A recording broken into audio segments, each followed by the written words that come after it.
Bonjour à tous, bienvenue à Place des Entrepreneurs à l'UPE 13, en partenariat avec Edge Business School et Malakoff.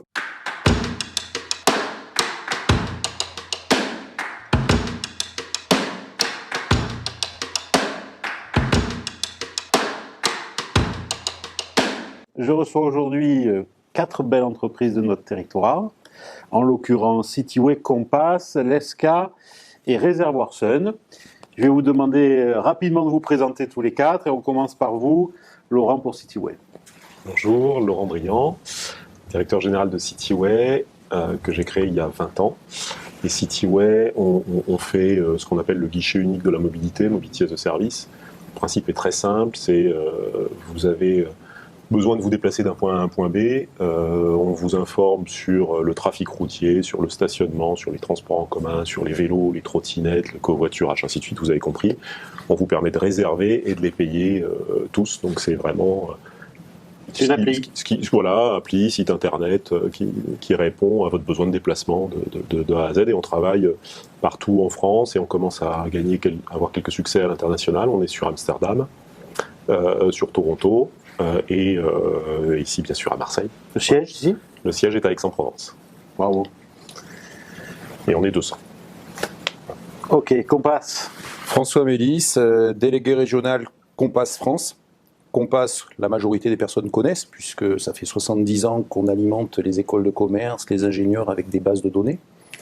Depuis 5 ans, une révolution digitale avec des produits innovants. Et nos métiers sont très simples.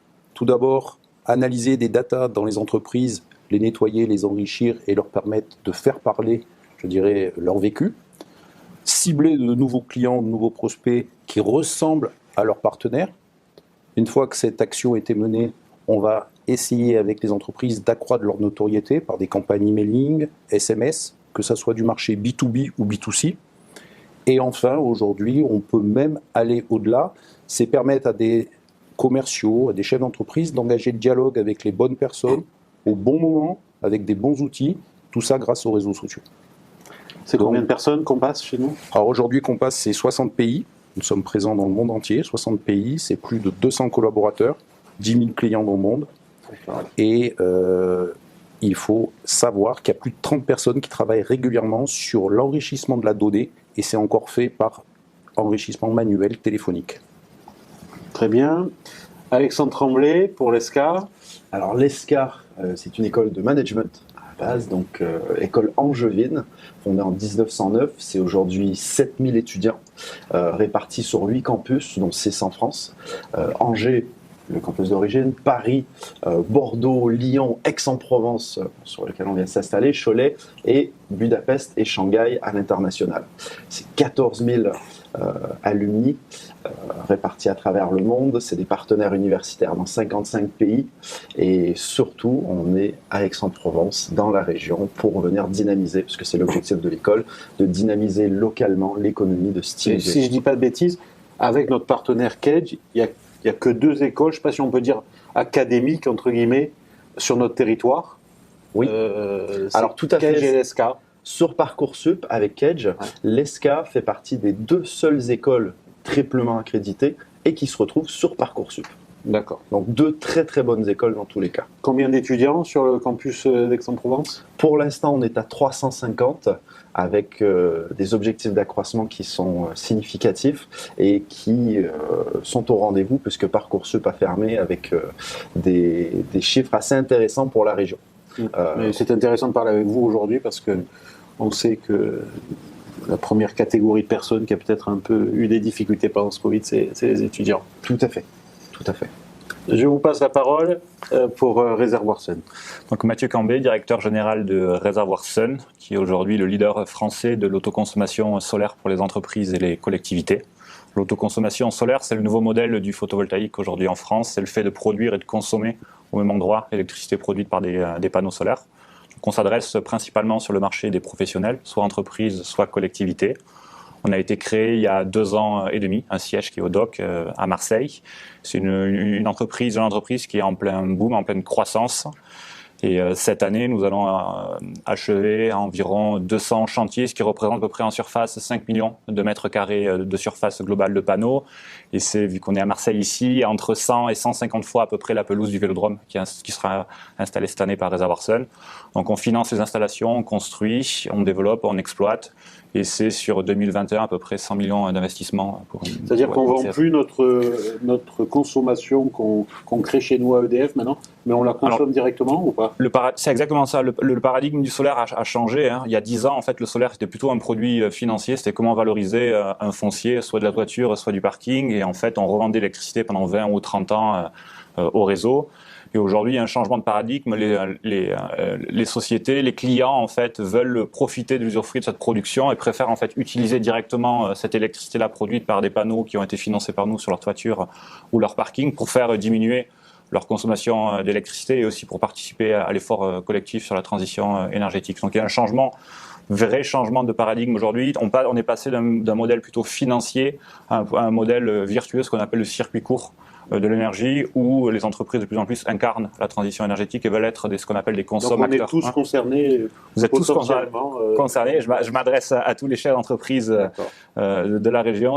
C'est une belle aventure, la transition énergétique. Et une fois qu'on aura passé ces vagues-là de crise sanitaire, il y en a une plus grosse qui nous attend derrière, qui est le réchauffement climatique. Et c'est pour nous aujourd'hui un travail de tous les jours de préparer ce monde de demain qui sera, je l'espère, beaucoup plus décarboné aujourd'hui. Alors rapidement, à l'heure où certains vivent un troisième confinement, hein, nos copains des Alpes-Maritimes ou les Parisiens, on a l'impression qu'on sort un peu de la crise. Alors, je ne sais pas si c'est une impression ou si on va vraiment y sortir, mais on a vécu des périodes anxiogènes, un peu difficiles tous. Et cette deuxième saison, on va dire, de Place d'entrepreneur, ça consiste aussi à vous entendre sur comment on va rebondir. Comment on va maintenant? Est-ce que vous êtes déjà dans une situation où vous posez les questions je réinvestis, j'oriente mes stratégies, je considère que la période Covid est derrière moi, ou alors je subis, je me restructure, etc. Et je suis quand même inquiet. Je vous écoute et on essaie d'échanger là-dessus. C'est intéressant que les entrepreneurs du territoire vous entendent. Allez-y, commencez. Ouais. Alors, déjà, Cityway, on est également dans la mobilité durable, donc dans tout ce qui peut contribuer à éviter le réchauffement climatique. On n'a pas baissé de chiffre d'affaires pendant le Covid. On a eu, alors qu'on prévoyait une forte croissance, on a fait le même chiffre d'affaires qu'en 2019. On apporte des solutions, pendant la crise, on a apporté des solutions pour aider à la mobilité. Alors déjà, la vente de tickets à bord, quand les bus fonctionnaient, on l'a dématérialisé sur application, pour qu'il n'y ait plus d'échange avec le conducteur, d'échange de monnaie. On a donné des indicateurs de remplissage des véhicules pour assurer la distanciation sociale. On l'a par exemple lancé à Rouen, où on a des jauges pour savoir en temps réel combien il y a de personnes dans le véhicule, pour peut-être attendre 5 minutes. Vous avez embauché pendant cette période ou pas? On est resté stable. Ouais. Et là, et puis dernière solution, on a mis à disposition gracieusement nos outils de transport à la demande pour le personnel hospitalier un peu partout en France. Donc c'est des outils d'optimisation de tournée pour aller chercher des femmes de ménage jusqu'au personnel médical, les amener à 7h, à 8h, à 6h, à l'hôpital, puis les ramener chez eux le soir. Là, depuis quelques semaines, quelques mois, on sent une reprise. Nous, de notre côté, on sent une reprise, à nouveau une accélération européenne, française, européenne et internationale. Identique en Europe ou pas? Alors là, on vient de gagner deux affaires en Amérique du Nord depuis le début de l'année. Ouais. Donc un démarrage peut-être un peu plus rapide en Amérique du Nord. On sent la reprise en France avec des jolis appels d'offres qui sortent. Et donc nous, on prévoit d'embaucher assez fortement et d'investir dans nos logiciels. C'est quoi vous embauchez? Alors on embauche R&D, des ingénieurs en informatique, des commerciaux, des directeurs des responsables produits. C'est quoi, senior, junior? Un peu tout profil, On parlait justement de des la juniors et des problématique seniors. de ceux qui sortent de l'école en ce moment, par exemple, c'était compliqué. Oui, ou oui, pas. je comprends. Ouais. Oui. On embauche des sorties d'école et tout profil, D'accord. des seniors et des juniors. Et tout ce qui est tech, La tech, alors Ouais. nous, peut-être un peu plus que d'autres secteurs de tech, parce qu'on est dans la mobilité. La mobilité, elle a quand même sacrément ralenti pendant le Covid. Mais finalement, nos clients ont décidé de continuer à investir en se disant, OK, les gens vont peut-être que les transports en commun vont changer après la crise. Que les gens prendront les transports en commun différemment. Moi, je dis les transports en commun devraient peut-être passer d'un modèle de quantité à un modèle de qualité. C'est-à-dire, au lieu de mettre le maximum de personnes dans les bus, dans les trains, dans les trams, partout en Europe, il faut assurer un service avec place assise, où on prend les transports en commun avec plaisir, comme moi j'aime bien prendre le TGV par exemple. C'est un lieu pour travailler qui est très agréable. même le bien tram, travailler je trouve ça assez quali. Voilà, et donc que globalement les transports en commun passent de la quantité à la qualité, qu'on fasse plus de covoiturage, qu'on utilise les trottinettes, qu'on utilise des vélos, qu'on marche, favoriser la marche, enfin voilà. Tout sauf ce qu'on appelle l'autosolisme. C'est un horrible mot qui veut dire qu'on est tout seul dans sa voiture, et la crise nous pousse un peu à ça. On est bien isolé, à l'abri des virus, seul à son volant, en sécurité du Covid. Voilà. Donc, Je fais un tour, je reviens vers vous. C'est cette étape. Compass, vous? Alors Compass, je vous disais 5 ans révolution digitale, donc on était complètement dans la move du besoin actuel, puisque... Et moins de besoin quand même pendant cette période, non? Alors contrario de ce qu'on peut imaginer, la demande a accru. Ah oui. La demande a accru pour une raison claire, c'est que beaucoup de nos partenaires qui étaient des services marketing, des services acheteurs, ont dû reconcentrer leurs demandes. Les acheteurs qui se fournissaient au bout du monde ont cherché de la proximité, donc qui, dans les 100 km, peut me procurer le même produit rapidement à un tarif correspondant. Et Compass étant une base de données avec une classification technique très poussée, a revu des acheteurs venir à nous. D'accord. Et ensuite, toutes les entreprises qui ont des commerciaux, qui étaient itinérants, se sont retrouvées avec des hommes et des femmes en home office, avec un peu perdu, ne pouvant plus aller voir les clients. Et donc, on a eu des commandes très importantes de sociétés qui nous achetaient de la data, mais qui ont pris des tas d'abonnements pour 50, 100 commerciaux, pour leur faire de la prospection, pour leur faire de la veille permanente. Et donc, on a eu 2 actions, je dirais, simultanées à développer. Un, c'est de la communication. On a axé un gros effort sur communiquer. Pourquoi ? Parce que Compass, tout le monde connaît, mais n'a pas le réflexe d'aller à chaque fois demander à Compass s'il y a une solution. Or, aujourd'hui, on a des métiers à 360 degrés autour du marketing, du développement commercial, de l'acheteur, de l'informatique. Et deuxième action, on a dû effectivement s'adapter à la demande et mettre en place des offres, tout en un, où on peut à la fois identifier, communiquer, être référencé, trouver les bons interlocuteurs et travailler de chez soi en solo, sans qu'une direction marketing partage, je dirais, des fichiers. D'accord. Et le maître mot derrière, ça a été qualité, parce qu'il a fallu développer des bases beaucoup plus spécifiques, avec des fichiers qualifiés. Le code NAF est une approche française, mais le code NAF est insuffisant quand on fait de la requête. Donc on a créé des fichiers à partir des conventions collectives, à partir des certifications métiers, Calibat, Bio, pour que nos acteurs puissent trouver, je dirais, le cœur de leur business dans la source, si vous voulez, et ne perdent pas du temps à avoir 10 millions de fiches et à l'arrivée pouvoir rencontrer 2 clients. Vous travaillez par exemple avec les écoles ou des choses comme ça? Non. On est référencé chez elles. Alors effectivement, pour les jeunes, Compass n'est plus la Bible. Il faut être non, vous avez certainement fait une école de commerce. Moi, j'ai démarré ma vie professionnelle. Le Compass, le Lefebvre, le Lamy faisaient partie de nos livres de chevet. Dès qu'on voulait trouver une entreprise, un stage, on consultait Compass. Eux, c'est plutôt Facebook, c'est Google, c'est les réseaux sociaux, d'accord ? Mais quand ils découvrent l'outil, ils se rendent compte qu'ils peuvent gagner énormément de temps en ayant à un seul endroit la globalité des informations réunies avec des critères de sélection beaucoup plus poussés. D'accord. Donc, des directions générales, financières ou autres, incitent les jeunes à utiliser nos solutions. Et effectivement, on a une personne habilitée à toutes les écoles qui propose nos solutions. On est représenté à Cage, l'ESCA avec plaisir, j'avais rencontré votre directeur. Donc, il y a à faire. Tout ce qui est recherche d'apprentissage, de contrat d'apprentissage, les jeunes se réfèrent à Compass. D'ailleurs, on a beaucoup de demandes d'écoles pour faire de la requête, des actions marketing. On l'a même fait à l'UP, je crois, voilà. il me semble. Tout à fait. Je passerai l'école en dernier. En dernier, excusez-moi. Non, mais à la limite, je trouve que tout le monde est concerné. Donc, non, un petit mot sur cette période. Vous, là, ça y est, vous considérez que...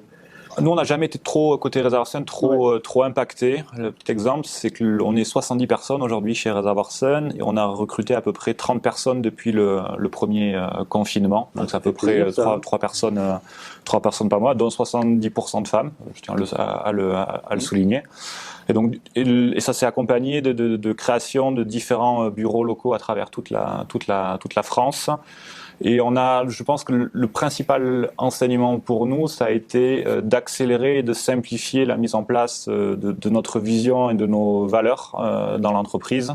On a voulu clarifier notre raison d'être en faisant participer nos collaborateurs, et on a voulu mettre en place aussi, donc on a besoin dans ces moments des fois un petit peu compliqués, surtout pour nos collaborateurs sur la logistique, vie personnelle, etc., d'avoir des valeurs très fortes et un peu de casser les codes d'un métier B2B un peu conventionnel.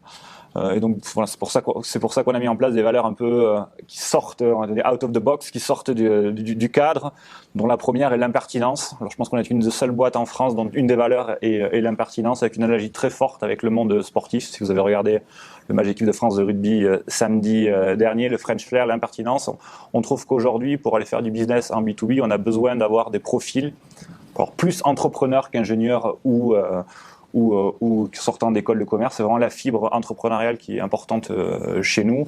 À travers toutes les différentes fonctions, en fait, on s'est rendu compte que quand on arrivait à incarner l'entreprise, à avoir une vision qui était très simple, celle de participer activement et très concrètement à la transition énergétique, on arrivait à embarquer tout le monde et à surtout aller promouvoir ce qu'on faisait chez nos clients. C'est quand même la finalité de tout, et de faire vivre un petit peu cette motivation et cette énergie. On est créateur d'énergie propre et locale chez nos clients. Et donc, du coup, en fait, en partant de là, en partant de l'intérieur, voilà, c'est ce qui nous permet de traverser de plein fouet la crise et d'être sur une dynamique de plus en plus optimiste et qui est très franco-française.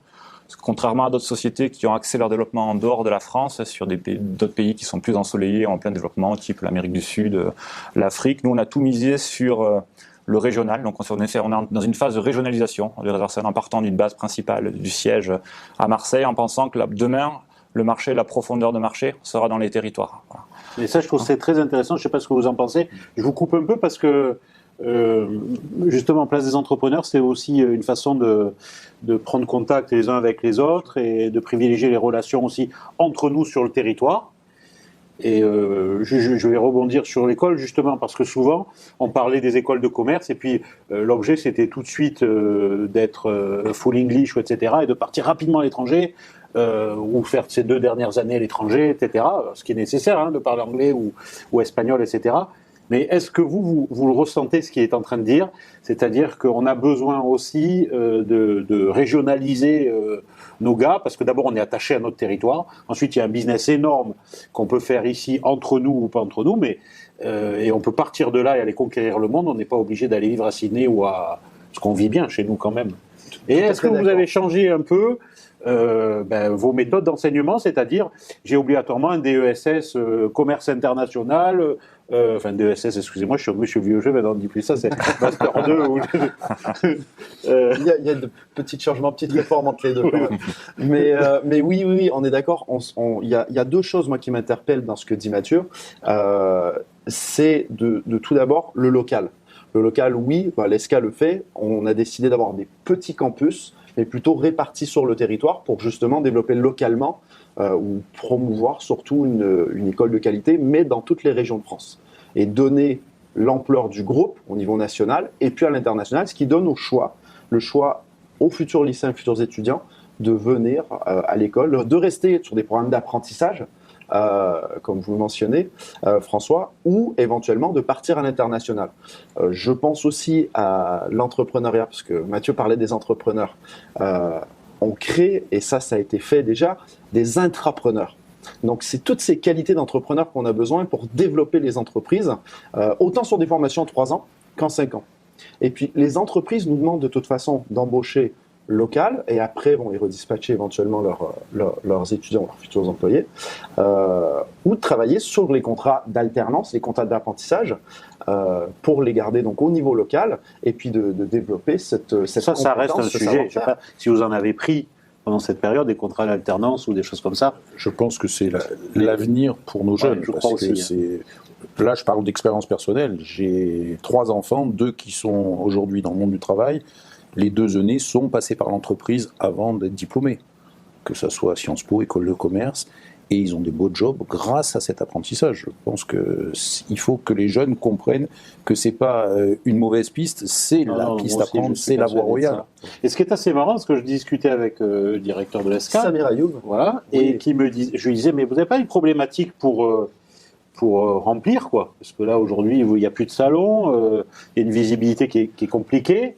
Et il me disait, ben non. Alors, tout le contraire, en fait, et ça se comprend.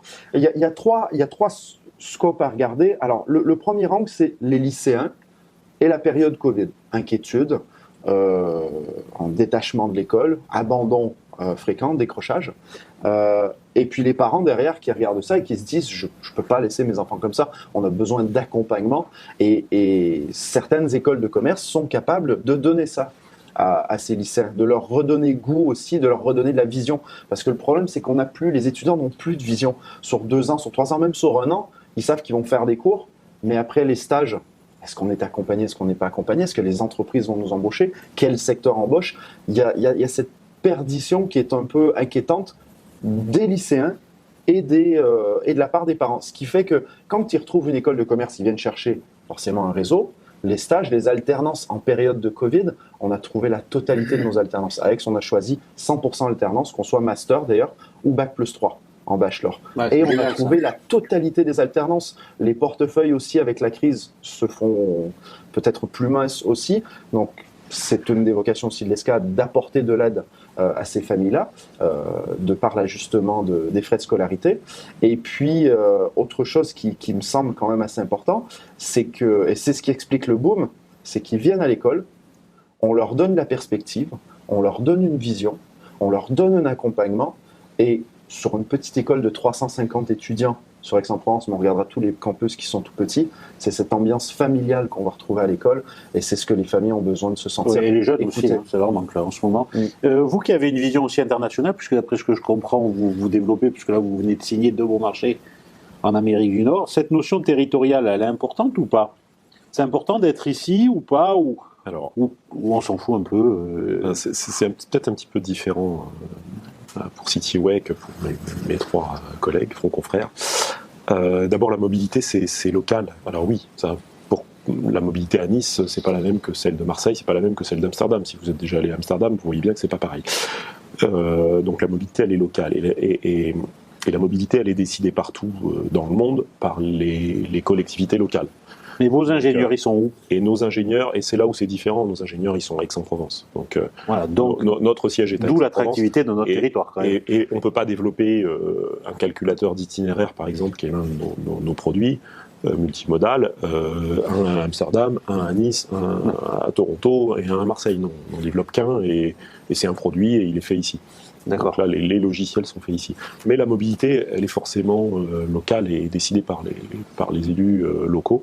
Et donc, on a besoin de sentir ce territoire et de sentir localement comment les élus veulent orienter la mobilité. Moi, ce que je ressens quand même, on le ressent aussi en immobilier, par exemple, il y a quand même un flux chez nous de gens qui, aujourd'hui, Covid, il a montré les limites de certains habitats un peu compliqués, etc. Et c'est plutôt agréable de vivre chez nous. Moi, j'ai l'impression, à chaque fois qu'on a reçu des entrepreneurs, qu'il y avait quand même des demandes pour venir bosser chez nous, etc. En tout cas, ce que je retiens aujourd'hui, c'est que ce soit vous, avec toutes les entreprises du territoire et membres de l'UPE 13, vous en tant qu'école, pour caser nos élèves, etc., on a besoin aussi de communiquer un peu plus, des belles boîtes qui se développent à l'international, qu'on passe aussi, puisque vous avez évolué fortement, même si on reste, nous, c'est vrai, sur l'image de Compass du bouc. Je m'en rappelle, quand on était étudiant à la fac, on avait ce bouc des entreprises, etc. Je vous coupe, mais c'est un cas d'école marketing. C'est une marque, c'est quelqu'un, quasiment tout le monde connaît cette marque, mais plus personne ne sait qu'est-ce que fait réellement cette entreprise. Et mais mon rôle, localement, mon rôle sur le territoire, parce qu'on est plus très nombreux avec le digital, c'est justement d'avoir cette représentativité, d'être proche des entrepreneurs, d'aller les voir, même si Covid m'empêche de faire, je dirais, mon métier qui est le terrain, d'accord ? Mais c'est cette proximité qui fait qu'aujourd'hui, on récupère et on développe ces parts de marché. C'est ça qui est essentiel. Et à partir du moment où on va le faire dans toutes les régions, Compass va redevenir, je dirais, et reste, je dirais, la référence dès qu'on a besoin de trouver des interlocuteurs. Mais il faut en avoir le réflexe. D'où cette communication de la télévision qui a été faite, les réseaux sociaux, et je dirais, il a fallu accélérer. Donc en fait, vous avez tous déjà, votre transition numérique, vous l'aviez déjà tous quelque part un peu fait, ça a accéléré, mais voilà. Cette digitalisation de nos boîtes, on l'avait déjà commencé bien avant, en fait, le Covid, si je vous entends. On n'a pas fait de transition numérique. Voilà, on peut dire ça. Il n'y a pas eu de transition carrément, puisque vous êtes dedans depuis le début. Non, mais c'est intéressant, parce qu'il y a des anciennes boîtes, hein, et, ça a accéléré ça, et ça a même fait du bien là-dessus. En tout cas, ce qui est intéressant, c'est qu'on se parle, et puis que dès qu'on peut reprendre un peu de présentiel, etc., c'est qu'on échange tous pour s'apporter du business et pour réfléchir aussi aux nouvelles façons de travailler, aux nouvelles façons de consommer, aux nouvelles façons de se déplacer, d'avoir de l'électricité verte, et puis surtout je pense à nos jeunes où il faut qu'on soit de plus en plus en relation avec les écoles pour leur procurer un avenir sur notre territoire, où je sens de plus en plus de jeunes attachés même à rester chez nous. À l'inverse, à un moment donné, on voulait tous partir. J'ai l'impression que c'est moins le cas. Mais bon, peut-être je me trompe. Le Covid a grandement contribué à ça. Un dernier mot, peut-être rapidement. Si vous avez une phrase importante à faire passer un message, je ne sais pas, quelque chose. Alors, un tour de table rapide. Pour les écoles, je me permettrai quand même de commencer pour les jeunes aussi qui écoutent, mais pour les entreprises. On a des jeunes qui sont compétents, on a des jeunes qui sont bons, qui vont retrouver des écoles, qui se retrouveront en école d'ingénieur, qui se retrouveront en école de commerce, qui se retrouveront en communication, en tourisme. C'est bien d'être capable de faire ce que vous faites aujourd'hui notamment, c'est de nous mettre en relation et de montrer que oui, il y a de la vision, oui, il y a de la perspective, oui, l'économie française est forte et notre région, la région PACA, est une région qui est forte et très dynamique au niveau entreprise. Et je pense aussi aux taxes d'apprentissage pour les Kedge Business School et l'ESCA qui sont deux de nos partenaires. Voilà. Moi, je voudrais rajouter que je crois pertinemment que le monde de demain, il sera très local et très régional. Alors, c'est à l'inverse de l'ubérisation, hein, mais je trouve que le business en local, il va être de plus en plus important. Et sans aller dans l'entre-soi. Voilà. C'est-à-dire, je crois beaucoup, moi, en fait, à la mixité régionale et à l'apport, en fait, de compétences d'une région vers l'autre. Le parfait exemple ici, en fait, la petite histoire sur la création de Réservoir Sun. J'ai un associé avec moi à Marseille, et moi je suis plutôt toulousain. On s'était posé la question où implanter le siège social de Réservoir Sun.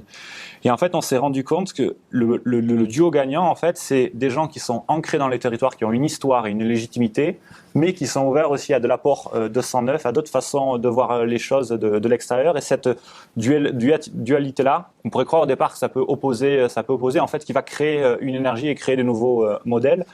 Et en fait, on est capable de déplacer des montagnes. Et là, pour la petite histoire, mon premier argument commercial quand je fais du business avec les chefs d'entreprise dans la région, je ne leur parle pas de référence sur les terrasses du port, par exemple, qu'on a solarisées, ou la ville de Manosque, dont on a inauguré la solarisation la semaine dernière. Je leur dis, vous savez quoi ? Bon, ma plus grosse victoire, c'est d'avoir remporté le marché de la solarisation de tout l'Olympique lyonnais. En début d'année, avec Jean-Michel Aulas, Geoffrey Tsonga et Tony Parker. Et en fait, l'impertinence, quand une boîte qui a le siège à Marseille est capable de rentrer et de démontrer sa force et d'aller être le partenaire de l'énergie solaire de tout l'Olympique lyonnais, ça veut dire qu'on est capable de déplacer les montagnes et qu'en fait, on est capable de mettre de côté l'identité régionale. Et en fait, c'est par cette association en fait d'idées, de personnalités et de spécificités régionales qui permet de créer de nouveaux modèles. Et je peux vous garantir qu'en fait, nos prospects vont plus retenir cet exemple-là et cette capacité-là d'aller déplacer les montagnes que de sortir une référence en région. Alors, c'était la petite parenthèse. Un dernier mot ? Bon, CityWay travaille aussi pour Lyon. Non, mais d'abord, merci à l'UPE 13 d'avoir organisé ce plateau très très intéressant. Bravo à vous trois, vous quatre, pardon. Un dernier mot pour CityWay. Voilà, je vous l'ai dit, CityWay va se développer, va se déployer. Donc on va recruter. Donc à tous ceux qui m'écoutent, envoyez vos CV. Je les analyserai. Bravo, avec, ça fait plaisir en tout cas d'entendre ce genre de phrase. Voilà. Merci. Et un dernier mot de Compass. Bon, simple. La digitalisation, effectivement, on a connu une accélération, mais j'aimerais dire que c'est pour tout le monde. Des solutions adaptées à toutes les entreprises.